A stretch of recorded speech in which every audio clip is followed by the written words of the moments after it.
नमस्कार, बिजनौर तक में आपका स्वागत है। 9 माह बाद भी दिल्ली अग्निकांड में मरने वाले मुशर्रफ के परिजनों की सूद लेने वाला कोई नहीं है। घटना के समय कई नेताओं व दिल्ली सरकार ने मुआवजे का आश्वासन दिया था, लेकिन परिजन मुआवजे के लिए दर दर की ठोकरें खाने को मजबूर हैं। लेकिन उनकी मदद करने वाला दूर दूर तक कोई नहीं। हम बताते चले कि 8 दिसंबर 2019 की वो काली रात जब दिल्ली अग्निकांड में फंसे नगीना देहात के ग्राम टांडा माईदास निवासी मुशर्रफ ने मौत को अपने सामने देखा तो उसने अपने दोस्त मोनू अग्रवाल को परिवार का ख्याल रखने के लिए फोन किया और देखते ही देखते मुशर्रफ की सांस थम गई। अग्निकांड में मरने व घायल परिजनों को दिल्ली सरकार सहित अन्य नेताओं ने अपनी राजनीति की रोटी सेकने के लिए लाखों रुपए का मुआवजा देने का आश्वासन दिया, लेकिन सब आश्वासन खोखले साबित हुए। आज मुशर्रफ का परिवार एक एक दाने को परेशान है, लेकिन उनकी सूद लेने वाला कोई नहीं। 9 माह बाद भी सरकार को भी मुशर्रफ के परिवार पर कोई दया नहीं आई।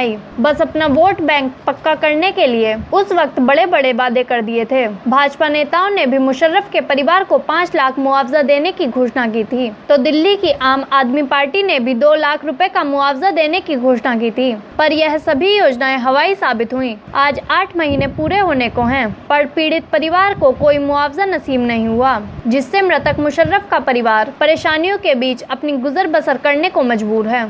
जी, आपका नाम क्या है? जी, मेरा नाम मोनू अग्रवाल उर्फ सोवित कुमार। कहाँ के रहने वाले हो आप? ग्राम टांडा माईदास, जिला बिजनौर, नगीना देहात। अच्छा, ये मुशर्रफ का एक अग्निकांड हुआ था दिल्ली में, जो बिल्डिंग में आग लगी थी।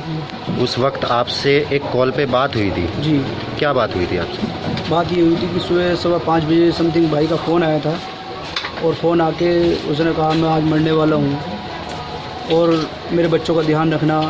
मेरी कुछ तो समझ भी नहीं आया था शुरू में क्या कह रहा है। फिर जब उससे मेरी समझ में आया तो मैंने उसको बोला कि वहाँ से भाग जा, कूद जा, शायद वहाँ निकलने का कोई रास्ता नहीं था।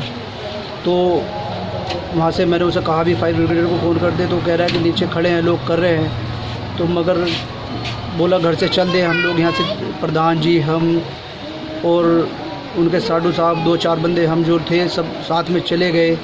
कौन भैया, मुखी, भूरे, हम काफ़ी लोग थे कि हम गए और जाके हमने वहाँ गए तो अरविंद हॉस्पिटल में हमें पता चला कि तो भाई की मृत्यु हो गई थी। अच्छा, उस वक्त आपसे दिल्ली सरकार से भी बात हुई थी? हाँ। दिल्ली सरकार ने क्या आपको मुआवजा देने के लिए बोला था? जी, दिल्ली सरकार ने, केजरीवाल जी ने 10 लाख की घोषणा की थी, मनोज तिवारी जी ने 5 लाख की घोषणा की थी और प्रधानमंत्री जी की तरफ से 2 लाख की घोषणा हुई।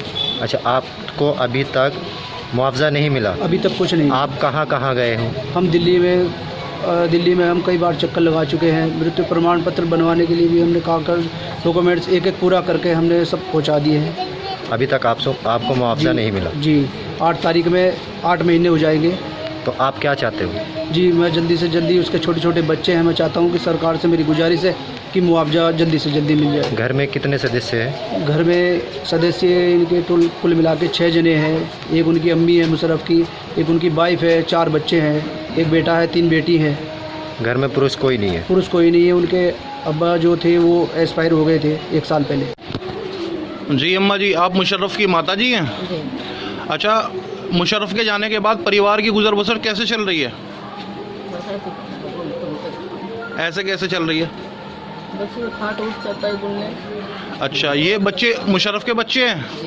पढ़ाई करते हैं ये?